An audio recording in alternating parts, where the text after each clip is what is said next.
name is Thais Gibson. Thais Gibson. Thais Gibson. Thais Gibson. Thais Gibson. Thais Gibson. I hope I pronounce her name properly.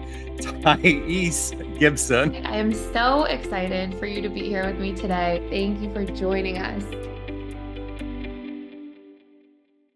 So, Aaron and Jocelyn, so excited that you're both here. Love the work that you're doing in the world and really excited to have you both to have a big conversation today about the argument hangover. But before we get into all of that and how to solve that problem, I just would love to hear a little bit of the backstory first of how you met. Well, we met in the gym, which was actually a dream come true. I think we both I tried for so many years too. It's funny it turned out that way. Yeah, we both, because we value health and fitness, we both were thinking, wow, it'd be a great place to meet someone. So we finally did. And he asked for my email, which I thought was really cute, instead of my phone number. And then we really took it slow. I mean, Aaron really came from, we'll get into maybe some attachment style questions. I know that's your jam, but he definitely had some resistance and hesitation to commitment. And so I really took it slow with him. He tried to break up with me a couple months into dating, even though it was going really well.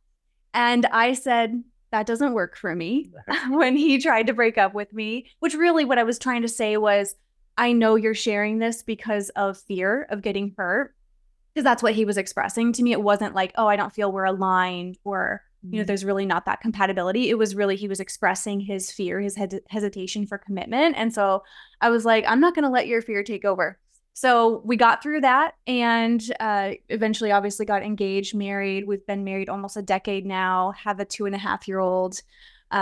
So yeah, there's a lot of filling in the blanks there, but the gym was the meeting place. I love that. I love that you're both like your big needs are aligned in regards to health and obviously personal growth, relationships, like a lot of these things that you obviously have in common, which is so cool. And I just have to ask because you brought it up. So what were each of your attachment styles then? So Aaron was dismissive avoidant, I'm assuming, not fearful avoidant. Yeah, for sure. Mm-hmm. Okay, nice. Yeah. Which he could definitely share some of his background, where that came from. I definitely used to be anxious, a lot of anxiety, a lot of fear, a lot of low self-esteem, worrying about someone cheating or I'm not good enough. There's a whole lot of reasons why. When I met him, though, I had already been doing a lot of work on myself, doing a lot of self-development programs, self-development school, and just really got to a place where I was able to be secure. And so even when, like, I was actually the first person to say, I love you, and I knew he wasn't ready to say it, but I wanted to, for the first time, say it, not needing it back. Truly, like, I just want to be my authentic self. I want to love, like, how I have it available. And so I was in a really good place, having worked on myself a lot, having gone through a lot of breakdowns and unhealthy relationship patterns. So finally was in a secure place. And then I supported your journey. We supported each other's journey. Sure. I really do think that you don't necessarily start on the same personal development track. And I think even as we've been together for a long time, right? It's sometimes one person's personal development journey speeds up. Maybe it's a particular area, maybe it's relationally, maybe it's spiritually, maybe financially. And so we love the idea of course correcting and course correcting often in relationships. And I think even from personal development, there was some makeup I had to do in the beginning.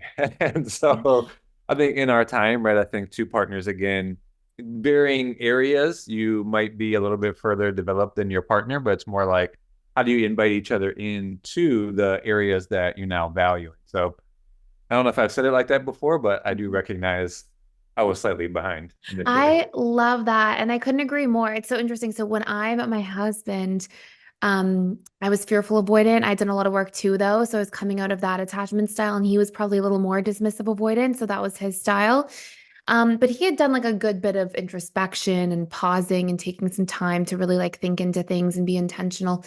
And I think I was still actually the more commitment fearing one as we were getting closer, to be quite honest, just because of sort of my own history of things. But I was working on that, and I find it's also the traits, like it was also certain things that he brought into the relationship. He was very practical, very grounded. I could be a little more spicy or fiery maybe at times. And he's been so anchoring for me. And so, I was definitely further along the personal development journey, similar to what you were both just sharing, how you sort of like kicked off there.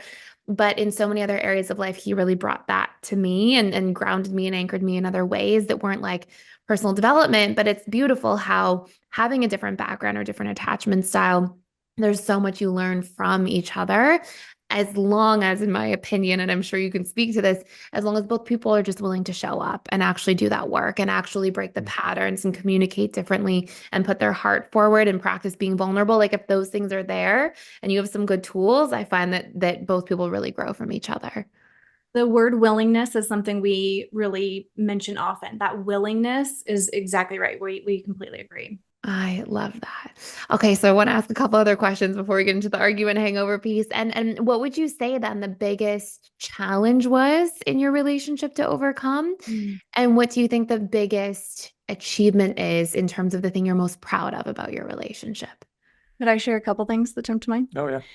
So there were two things that when we met, because of not only our backgrounds being totally different. So just quick background, like his parents are still married. They're maybe coming up on 5 decades together. Amazing, loving people. And my parents went through a really tumultuous divorce. It wasn't a nice divorce. It was really intense. And just the patterns I saw from people in my family, not healthy communication, not healthy conflict. So he came, though, from a more avoidant family, right? It wasn't really, there wasn't conflict. So in a sense, he didn't know what does healthy conflict look like. He saw once emotion comes up, you get quiet and you just go to the other room. That's what he thought. And whereas for me, it was anything you're feeling, lash out. Like because you're mad, say it, do it. And so obviously that's going to create some conflict, those differences. Again, I had started my self-development journey, so I had some awareness on that, but I think it really showed up in I was definitely more ready to have harder conversations, whether that be about what we value or what we need in the relationship, or if there was something we disagreed on. And for him, having those difficult, uncomfortable conversations was really new. Again, he was willing. So that willingness is so key because even though it was new for him and uncomfortable, you were willing to come to the table. Mm-hmm. Anything you want to add to that so I don't do all the speaking for you? No. Yeah, I don't want to get too far on a tangent. I was just thinking about like the psychology VSA model, right? So when I think of challenges, it's like, well, am I thinking of the enduring vulnerabilities dynamic, or I think about external stresses? Am I thinking about like how we've adapted? So if I was to even give an answer to our achievement, I would say it's in our ability to adapt. Because I've really tried to control things, I would say, and whether it was with finances and security from that regard or emotionally, I was more so like, how can I put things together so that nothing bad can happen? Yeah. And I really think, especially in the last 2 years, part of that being we had an external investment go really bad that impacted us financially. Then we also had our daughter, so there was the first year of life with her. And I think it really grounded us in that we have the tools, and it's more like our confidence in the tools allows us to know that we can adapt no matter the situation, rather than me thinking like, let me try to make sure everything is in order so that nothing bad happens. Like, no, there's a lot more to say in our strength that it's about adapting. Wow, I think that's such a cool answer. I really, really love that. And because you can see, like, it's not about just preparing for all the things that could go wrong. It's about strengthening your resilience and ability to adapt to challenges. And that's going to be the best thing to prepare for the things that could go wrong in the first place. I love that. I think that's a really cool way of looking at it.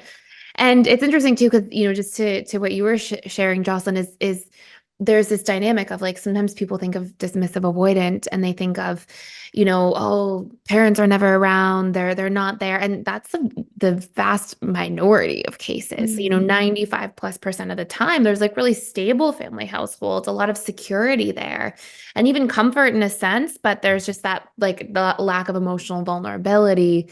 And then of course, that same sort of dynamic, if you see that conflict in the household all the time, we take in that modeling and we're like, okay, this is what love is. It's fighting or arguing or lashing out. And then of course, in order to, move through those different ways of attaching, you have to be resilient and be able to adapt and be willing to show up. So I love that. I think those are really cool.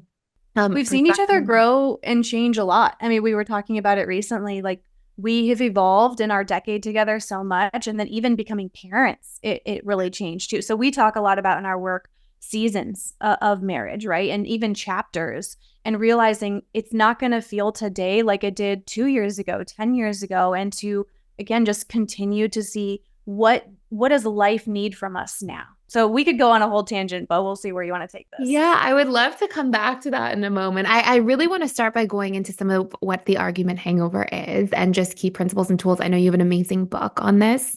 And I know you have some online courses and things to support people. But I'd love to hear, just for anybody who's like, what does that mean? It sounds intuitive. What is the argument hangover?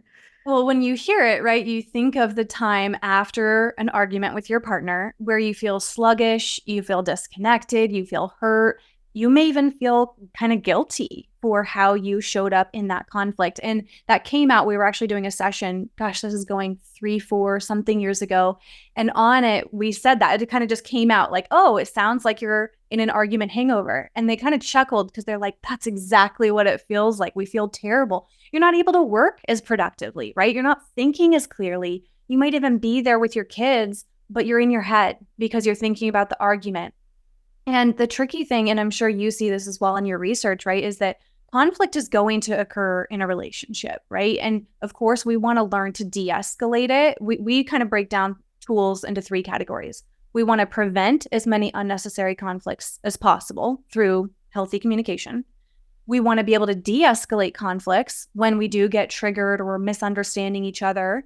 And then lastly, when they do occur, we need to repair, right? And all the research shows about how important repair is. Yes. But it's uncomfortable. And there's a lot of blocks to repair that we could go into those specific blocks. But what we find with couples is no matter how much they love each other, they might love their family, they've got this beautiful life, the buildup of the emotional residue from not repairing creates disconnection. It creates more resentments. It actually sets you up for future conflicts. And so we just say, we keep beating the drum to couples, like we have to get more comfortable with repair. Of course, all the other things too, because it truly does have a detrimental effect on the relationship. I could not agree more. And it's so funny. I used to work in private practice for a long time, and I would tell people all the time, and I think it's almost funny for even listeners, like if people are not familiar with this or haven't done a lot of work in conflict, I'd be like, you have to keep your resentment tank on empty. Like that's the goal. And people are like, no, it's not possible. But it's like, no, it's just a commitment is what it really is, because that's an absolute possibility. But when we don't repair things, it's the breeding grounds for resentment. It causes all of these future conflicts. And I feel like it's actually a little bit poisonous. So tell us about the blocks. Tell us about, if you want to break down some of those 3 steps further, I'd love for our listeners to hear about it. What's a block? Well, actually, one of the blocks is how people perceive conflict or how they set out a goal for conflict or conflict resolution. And a lot of times, and it makes sense, how well we're doing should be measured on the number of conflicts that we're having. And it's like, well, we think there's an intermediate goal. It might not be that you focus initially on reducing conflict. You can't avoid it because, like you said, it only turns into resentment. You don't share a need that is going unmet, at least even if it's perceived. And so, again, that just lowers your love account or creates more resentment. So you're potential for more triggers in the future, right? And the other one then is, well, we just say whatever we want and we just dive into it. And both of those really aren't great.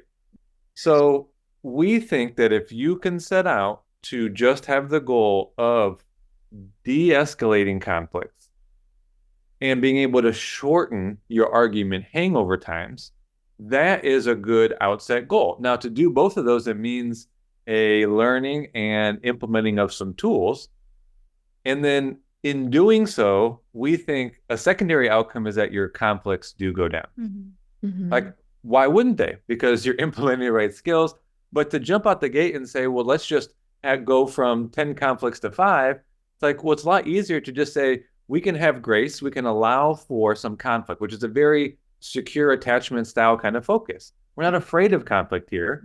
We have the tools. We can be confident that we can share hard things with each other, but we can de-escalate and we can both commit to when a conflict does happen. If it was 2 hours we were disconnected, let's focus to be 1 or 30 minutes or 20 minutes or 5 minutes. Mm-hmm. Now I like to call it more at bats, right? Like if we were baseball, like you can't just go to the plate twice. You need a bat. You want to go to the plate 10 times because you could strike out the first 2. And then if you quit, it's like, well, you didn't get the practice. Yes. Yeah. And so that to us allows for a mentality to really stay engaged, practice the tools. And I think you naturally build the secure mentality. And again, the outcome is, oh my gosh, we're not even having as many conflicts. If I could speak to, because I love everything in that, I think one of the big challenges in that argument hangover is that both of you do feel hurt by something, right? And it can be various things, from the way you each expressed yourselves, whether that's harsh tones, raising our voice. We find a lot of the big things that hurt couples are the labeling, right? We package our need or our feeling in a criticism, right? Or even attacking their character. So however you both showed up in the conflict, you're both wounded in a sense, and you both think the other person should initiate repair first. Mm-hmm. And you will just stay trapped in that cycle. Now, in our work, we work with couples so that they moved where it's a little more even and equal about initiating repair, because it shouldn't be all on one person. Of course, it's going to be a lot easier for whoever's closer to the secure attachment style. And of course, people who tend to be more anxious, we want to repair so that we don't feel immediately. right. And so a lot of times that's people that fall into that category, but we still challenge avoidant partners as well, dismissive, because we need to both come to the table willing to acknowledge our part. And we can go into like our whole repair process because we actually do it a little bit different than even I think a lot of therapists teach and things like that. But I mean, it's definitely challenging to apologize when you also feel hurt, but we need to come to the table to repair. Yeah. So let's go through it. I would love to hear the repair process for people who are listening. And it's so one of you said something earlier and it was really powerful where, the more you do the conflict, the easier it gets. And also the more it ends up preventing conflict long-term. So I just want to encourage people listening as well. Like, sometimes conflict's scary or it's hard if we don't have those tools. But as you practice these things, you will get better and better at it. And you'll see that you'll actually make it out of the power struggle stage of relationships more easily. And that will be marked by less conflicts in a relationship long-term. That will be marked with less emotional charge behind the conflicts if they do come up, because you know how to take each other into consideration and move through some of these challenges. So I would just love to hear a little bit more about what your repair process is. Well, I think the first thing, right, is once we break from that space, because for a lot of couples, they're not able to de-escalate and repair in that same moment, right? Of course, that's where you'd ideally want to get, right? For the most cases is be able to get to where we de-escalate things and we can repair and resolve all in one. But for a lot of couples, we need a pause because we aren't thinking as clearly. We are blaming the other person. We're triggered. And so, all right, we're going to take a pause. We always say approximately how long we want it to be, right? Because what can even have someone feel more anxious or worried is when it's indefinite. Are we going to talk in an hour, 3 days? I mean, that's one of the biggest things that can make us feel anxious is when are we going to repair? So at least letting each other know. The avoidants are like, I need a pause. And then they never come back to it. Well, I actually talk about this in our school all the time. Yeah. It's so funny. And I say because what happens is the anxious gets the certainty. So now they can give the avoidant the space. Yes. And it meets both of those needs simultaneously. So I love that you said that because it's actually feeding into the needs of each attachment style with their differences, which is perfect. Right. Now, in that time apart, the mind is going to want to find a villain, right? Because it's not on us, right? That's how the ego can work in a lot of ways, or our defense mechanisms. So our brain can catastrophize. It can say things like globally about the relationship. And again, it can point blame at them. We also know, right, in studying psychology, just how the more time that passes, the less accurate our memory even is. And if you even think about different situations in the relationship, you're always biased. You're biased in your own favor. It's like, no, I handled it way better than they did. So, I remembered it more accurately than they did, that's for sure. Right. So in that reflection time, in that pause, we need to train our brain to reflect productively. And the two things that we encourage couples to focus on, and we have them strengthen the muscle, is reflect on your responsibility and reflect on the root cause, right? Those two things, when you identify those, it helps you actually be able to come to the table to have a more productive conversation. Because here's something you all are going to want to remember. You don't want to come back together and then just start rehashing the details. That's where you just get caught back in it. And you likely aren't going to agree on who said what first, who's more wrong, who started it. That's not even a meaningful thing to focus on. So again, reflecting on what's my responsibility in this situation? How did I play a part? And then second to that, what's the root cause of this conflict, which we have a few that we could list out. I just wanted to pop in here and let you know we are doing a 7-day free trial to the All Access Membership Pass at PDS, which means you get access to literally everything inside of the school. And this includes the 4 live webinars I do with our students every single week.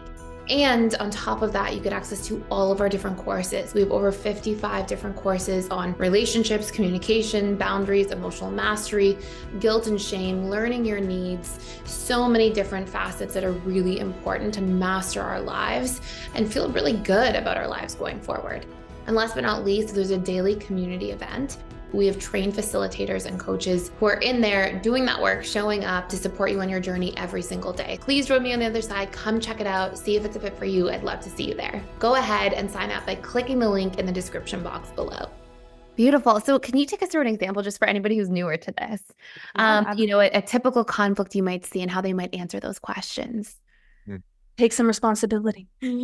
Well, the process, we came up with 5 R's, right? Obviously, just easier to remember. So this would be the step of reflecting, which let me just add to this, because the second R is technically responsibility. So when you pause, you need to reflect. And again, it's different than I pause and I distract myself with doing whatever else. So Being on your it phone. does take the pause to actually self-reflect, which at the same time also helps you self-regulate. Now, in that time, as Jocelyn said, I need to start to make the switch in my mind to what role did I play versus blaming them. Now, this is a tricky one because is it ever really 50-50? I don't know. Yeah. Is it like 90-10? Is it 80-20? It just doesn't matter. If you're interested in repair, I need to, whatever the percent is, whether I feel more wronged or not, if I go in and assume like, you know what, there was probably 2%. Okay, it's like, okay, so I'm reflecting, I'm thinking about where I have responsibility. Then maybe I realize, well, my 2 is probably 10%. I think about it a little bit more and I'm like, okay, I was like 30%. Anyway, it just doesn't matter. It's when I'm able to adopt some responsibility, now I have the tools for this conversation. So then technically the third R is reconnect. So this is where I'm initiating the conversation. And I might say something like, hey, I know we took those 10 minutes to reflect. I might even ask, I'm good to reconnect. How about you? Is this a good time for you? I'm ready. So I could check in, right? Permission-based, see if they're ready, see if they have self-regulated enough or reflected. Now, a great way for me just to start, let me be responsible for the repair. Hey, in the time I had to reflect, where I take responsibility is I see I made a promise to you. I said I was going to X, Y, Z, and I know I didn't. And in doing that, it probably has you feel like you can't trust me. Maybe some doubt came up, and I can take responsibility for that. And then for me, I would want to reciprocate, and I can say, I take responsibility for raising my voice, and I know that I characterized you, and that's not kind or respectful. So I really do own the fact that I did that. And now I would get to eventually making promises moving forward, but I'm jumping steps. So that's just responsibility. And if you have any questions, because there's a lot to this, right? As dynamics are kind of complex and there's layers. What people are usually waiting, they're usually waiting. I'm going to wait around until my partner initiates with me because it's mostly their fault. That's why the argument hangover is longer than it needs to be. If I can just adopt that I'll take responsibility for my part, it enacts the principle of reciprocity. What human being, if I take responsibility, I see the role I played, I can imagine that had you feel disrespected, unheard, abandoned, isolated, And I'm authentic about that. What person is not going to say, well, you know what? I can take some I ownership can. too. Yeah, exactly. Yeah, so it enacts some reciprocity inside of it. I love that. And it was beautiful that you both shared and sort of modeled that out. I was thinking you were going to share like, oh, Bob and Sally did this, but that was even better to actually sort of see you both talk it out together. So thank you. And I think a lot of what's happening too, in the language of people who are listening from our audience, we always talk about validating the other person's feelings, right? And people are often, I think, when they're arguing, they think they're arguing about being right and wrong, but really they're arguing to have their partner, somebody they love and cherish, see them, hear them, understand what hurt them and where they're coming from. And I can really hear that in there as well in a really powerful way. So I love that. So what happens after that step? So exactly what you're saying, and that's why we like to break it down even smaller, right? So it's if I can go first with my responsibility, my partner might reciprocate. Now is really the opportunity to complete the repair. Because though I came to the table with some responsibility, likely that played a role. But I don't want to assume that I fully comprehend everything that impacted my partner. So this is where maybe you do something simple like active listening and mirroring, right? So now we're connecting. I took my responsibility. Maybe they share theirs. Now I might want to say something like, now, hey, I'll just listen, but I would love to hear if there was anything else you're impacted by. And the power in that question and making sure is because sometimes what we can take ownership for, as Aaron said, it makes a difference. But sometimes there's like this other factor that we didn't realize affected them most. Yeah. A certain thing that you said, or maybe it was the shutting down, or maybe it was that you brought up the past. And so we want to make sure we're actually mending the thing that caused the biggest hurt for them. Absolutely. Absolutely. I couldn't agree more with that. We often will get our listeners to be like, okay, did everything feel accounted for? Is there anything that hasn't been validated yet? So cool. I love this. And then what takes place after that piece? Well, again, within that reflection piece is what we already said, the responsibility, but second to that is the root cause. Right. And we really want to do some deeper digging. Now, it's funny because online, sometimes people say, well, sometimes the root cause is I was hangry. And it's like, okay, sure. Sometimes you were just hungry and angry. I only slept a few hours. I was tired. Yeah. So, of course, our physical needs can play a role in how much capacity we have, how well we respond to our partner. Once in a while, I'd say a smaller percentage, does that actually trigger the conflict? I would still say there's no way. Like I would, even if somebody's like hangry, okay, maybe that made them more emotionally sensitive to something, but they're still picking something for a reason. Exactly. So the big ones we see, we would categorize them. We say like, at least remember these top 5. There can be some additional ones, but these are the most common we see because we talk to couples all day, every day, and we try to boil it down. So there can be a broken promise. So we talk a lot in our work about integrity, right? And follow through. When we say something, our partner's counting on us. So it can be a broken promise. It can be an emotional trigger that was either formed in our childhood, our upbringing, or even within the relationship. It can be an unmet or unexpressed expectation.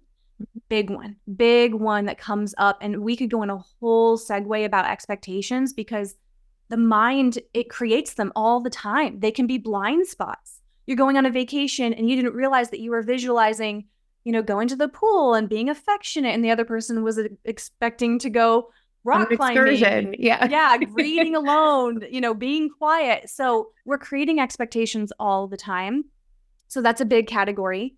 Then we have a low love account. So this is something we talk a lot about, the love account being a representation of how loved and connected we feel. And especially the couples we talk to, I'd say a large percentage of them have kids. I think just because our brand attracts a lot of parents because we've got a toddler. And I'll tell you, like, we see, because we talk to them so often, there will be this real imbalance between how many deposits they're making, right? Which can be a way of showing that we're loved, connected, we care about each other, versus way more withdrawals. Yeah. Those little remarks, those little pieces of feedback. And when it's imbalanced and it feels like we're making way more withdrawals than deposits, we're more hypersensitive. We're more reactive. Yeah, more prone. So it's even looking at our interactions with each other is a big one. And then the fifth one is escaping me. Would be an emotional trigger, like an inner child wound or a shadow wound, or maybe you can even say like an attachment wound. Mm-hmm. I love that. I love that you've broken them into separate categories. I used to see all the time in my private practice that people would come in, and if they, sometimes I would expect them to be so sensitive to criticism because I knew, oh, that's a wound for somebody and they're about to react because their partner just touched it, and I would be waiting and they wouldn't react. And I would wonder, like, why some weeks are they more reactive than others? And I found it boiled down to, I love the analogy, the term you put, the low love account. I found that people could dramatically withstand criticism, small criticism, even around wounds better when there was a lot of connection that week. But on weeks where there was a lot of busyness or kids were, running around, or there was all these external factors, they were even more sensitive to criticism. So I think it's really cool that you've broken down those different areas because you're really dealing with it like both proactively and reactively. Absolutely. And it's important to get to that root cause. Otherwise, you might, repair some wounds, how you affected each other, but then you might not be addressing the reason it occurred to then prevent the next one. Yes. Yeah. Which is a good transition to step 4, if you don't mind me going there, because that sort of completes how we see like the emotional versus the logical mind. So we see kind of repair in those 2 phases. So the first 3 steps is in like the emotional brain, but unless you understand the root cause, then like the logic part doesn't make as much sense. So if you have all that, you identify the root cause, now moving into step 4, which we call remind. It's primarily about reminding each other what your agreements are or setting new agreements that you realize were in place. So it's coming up with, hey, what is it that we realized? If this was an unmet expectation or unmet need, hey, is there a request we have here for a change in behavior or an action? Now, to choose that, it makes the most sense if it's tied to the actual root cause, rather than I could say, oh, like, I'll just load the dishwasher more often. It's like, that's not what this was about. Anyway, so once you understand, then you can make a better agreement for moving forward. Now, the repair process, depending on the significance, I would say, does sometimes hinge on then the follow through of that agreement in that step. Yeah. And this is where a lot of couples get into trouble, because it's like, well, we had this conversation and it was vulnerable and we got to the need. It's like, well, yes, you did. And they're like, well, why is this coming back up? Well, it's either you didn't get to the agreement or you're not following through on the agreement. So now it's kind of re-triggering for your partner that we just had this great repair conversation. I asked for a behavior to change and it doesn't. So not only is that unmet need still there, but now on top of that, it's, I can't trust you to follow through. Yeah. Yeah. So we think that repair really does need the emotional and the logical and the follow through. And that's kind of when you can really, though we'd all like to be like Jesus now, it is when you can kind of forgive, because you're like, wow, my partner understands me. They understand the importance. There was a change in behavior and it's been consistent. Now it's like, okay, I can really feel repaired. Okay, I love that. I love how detailed this is. This is fantastic. So take us through. Ideally, there's the follow through and it's pretty immediate, or even something that you can solve, meet the need almost in the immediate future. But let's say that it's a week later and it was a need about next time we take the kids to soccer practice next Tuesday, right? And there's something of that nature. In that particular case, when the follow through doesn't happen and there's that magnification of it, do you then ask them to go right back to the beginning, or how do you then target it with people at that point? I love that you bring that up, because so another tool and practice we're big on is what we call having a weekly family meeting. So even if you're a family of 2, right? Like our toddler, she's 2.5. She can't participate in the family meeting. So it's between us. But having a weekly check-in where as a couple, you're proactively communicating, because again, the average busy couple, you can lose sight of things. Sometimes it is like you forget, or you actually just don't take it as that important and significant that you need to be remembering. But for whatever reason, it's easy to get off track. And so having a weekly check-in, you're able to course correct more quickly. It's a productive time where you both know this conversation is going to happen. You could go on a walk, you could go get lunch, you could go to your favorite coffee shop. It could be while you're making dinner. And we have a particular format, a whole guide called the Family Meeting Guide 5 questions weekly. And it's a way that you can, in a sense, before it gets super heated and you're now resentful for 3 weeks that it hasn't happened, it's a conversation to say, oh, actually, this was important to me. And that would really happen within our second and third question, so that you're able to course correct faster and be like, oh, okay, you're right. I do need to remember that. Because sometimes we need to reinforce it and why it's so important to each other. Absolutely. Okay. I love this. I love one thing that I really appreciate about both of you. And I really believe in is you're putting tangible action steps and tools. I think there's a lot of information out there where it's like, here's, some things that you should do in a conflict. And they're like, forgive or, take a pause or, but you actually broken it down so we can emotionally reach these areas. And I think that's fantastic. So what do you say to people? I do have one yeah. other invitation, and I like to give one to men specifically sometimes. It pertains to both though, but it's so great you brought that question up, because like, how do I bring up this conversation that we had before that was repaired? It could be sensitive. I think it just comes down to, and my invitation to men is adopting more responsibility quickly. So if we've had this conversation and I did make an agreement, and let's say it's about soccer, and let's say it was, well, hey, when you are just in the house to the last moment, you leave me to pack up the car myself, and just doesn't have me feel supported. So the need being support. And then I don't do that the following week. Mm-hmm. And then my partner says, they might have emotion, right? They might be at a 2 or 3. Hey, you didn't help me pack up. You were sitting on the couch again up to the last minute to leaving, and I had to put all the stuff in there. Mm-hmm. Now, I'm either going to defend myself that I had a bunch of things going on, or why are you bringing this back up? Or look, if I've given my word to an agreement, it's as simple as saying, oh, you're right. I gave my word to that. I take responsibility for not following through. I'm sorry. Let me give my recommitment to that. Mm-hmm. Like, we don't need this to be dragged on. Mm-hmm. Own up, take responsibility, especially when you've given your word. This is a matter of your own integrity. I love that. And I think it's great because you've set up that pre-existing agreement about integrity and actually taking responsibility, and you've been through those. So it now makes it a lot easier to deconstruct what's happening in real time because you've had that conversation in full. So I love that there's this whole fleshing out process that if there is a mistake, because we're human beings, that it's now much easier to manage the next time around, especially if you take that responsibility much quicker. I think that's fantastic.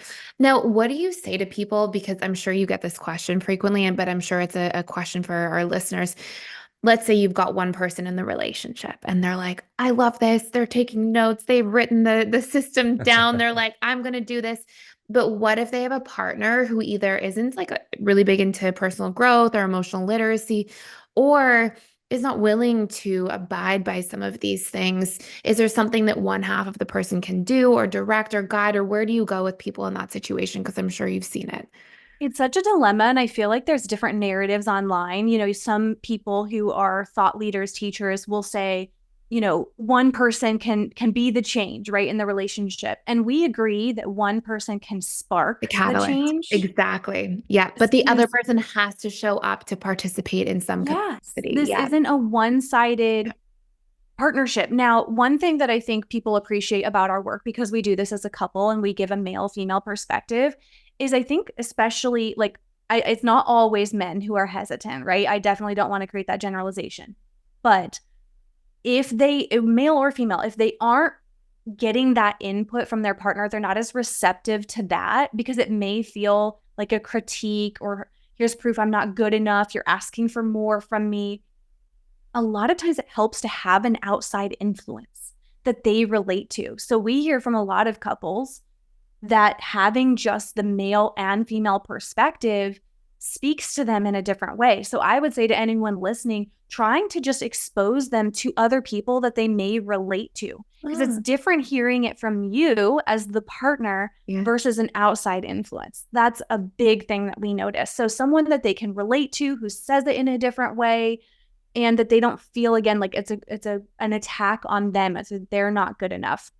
Was anything else you'd add? Going back to some of the other things we mentioned, if it's more short term that they seem to have this unwillingness, that could just be that it's a low love account situation. So maybe focus on, let me add some deposits to their account, and then there might be some more relationship capital to make more of a request or invitation. And then the other one might be similar. It's just that make it clear that you're as interested to understand and meet the needs that they have, but this isn't just like all for you, right? It's not just, you need to do this because I need more needs met. Will you like listen to this podcast or, get this guide, for example? We have a lot of guides. It might just be framing then, and I'm really interested to know, like, how could you be more satisfied, right? So making your partner know that it's going to be both sides. I love that. I think that's really important, really honing in on those two things, because sometimes we address people and we're like just not in a good place. So somebody's not willing because we don't have, like you said, enough deposits in the love account, or people so easily think, oh, this is going to be this like system that you're going to put me in to get all these things that you want from me. But really, no, this is a system for how we're going to argue better, how we're going to have arguments not be a negative thing, but actually draw us closer together and have more insight and feedback into understanding each other at deeper levels. So clarifying that ahead of time is sort of the I come in peace version of it. And this is for both of us version of it. And then hopefully we have somebody much more open and willing. I think that's fantastic. Now, you mentioned something about communication personality types. And does that play into here? And if so, can you tell us a little bit about that? Yeah, the simple way I would really say, because I know people can get caught up in like types, right? And quizzes and all those things. We don't like putting people in a box specifically, but we do see that much like different personality traits, when it comes to communication, people can fall on a range of their assertiveness and then their flexibility. And those two, the finding kind of a sweet spot there in there is really important, right? So we can have in a middle ground of assertiveness, right? Healthy assertiveness. We can be overly assertive sometimes, where in a sense we can speak before we even think about it, right? And that we don't want to lose our discernment. We want to reflect. It's not like, oh, every time I'm thinking something, let me just say it out loud. We can also not be assertive enough, right? Too reserved, not speaking our needs, not expressing our feelings. So that's one spectrum. Then the other being flexibility. And of course, we can be overly flexible, right? We can betray ourselves. We can be too pleasing. We can be too rigid, where we aren't hearing our partner's perspective. We don't take what they want into account. We aren't willing to change our patterns. So really finding yourself in our book, we have these different, quadrants that you can fall into. And in a sense, being able to just understand, how do we find harmony with our differences? We're going to communicate differently. We're not the exact copy of each other, but we both in our journey of working on ourselves have tried to find ourselves in that sweet spot of healthy assertiveness and just the right dose of flexibility, where it is really a win-win conversation. I love that. Well, I think this has been amazing, super informative. What are you up to next? And where can everybody find your book, find every other offering that you have? Well, as you were describing that a few minutes ago, I was really thinking about the power of momentum as a couple, right? And just starting to create this positive feedback loop with each other, where you're both feeling your needs are getting met, you're filling your love accounts, you're communicating better. So we have a 30-day couples challenge. This is probably our most popular resource. We've had about 30,000 couples do this so far. So it's a 30-day challenge where we really made it to feel like you're getting daily prompts from us in like a very bite-sized, actionable, realistic prompt. So that's our most popular resource. You can find that all along with our book, which you referenced. Everything could be linked on our Instagram, which is meet_the Freemans. We put out a lot of content. Our podcast is linked there. Our podcast is called Empowered Couples. Our challenge, we have it. It's all really linked on our Instagram. Very cool. And what are you up to next? Is this the future, just continuing with the podcast and supporting individuals in this way? Or do you have any other exciting things that you're up to? The timing of it would be one thing, but definitely seeing another book comes. Probably the first time we said this out loud. I for a while was like, no, that's good. I love the Argument Hangover. There's not like much more right now that I want to say out there, but some have approached us with a new book, and I think there'll be a good timing for it. So definitely that is upcoming. Yeah, book. And we really want to take our couples workshop on tour. So we've done over 50 in-person workshops in Arizona, and people ask us all the time, can you come to the East Coast? Can you come to the Northwest? And so definitely even Canada, trying to take our couples workshop on tour. That is so cool. I bet that would be such a fun event. And I think there's not enough in-person resources for couples in that kind of capacity. So what a cool niche. I just love that. Well, thank you both so much. This was fantastic. Really appreciate you being here. And looking forward to maybe having you back one day in the future for your next book. Oh, thank you so much for having us. Great questions. Thank you. If you enjoyed this episode, please take a moment to subscribe, rate, and review us on your favorite podcast platform. Share it with friends and family who are on their journey of personal development and growth, and thank you for listening. Next week, we'll be back with more insights to guide you on your journey. And until then, keep practicing our tools and strategies to change your subconscious mind and apply some of the powerful learnings from this podcast so that you experience real life transformation.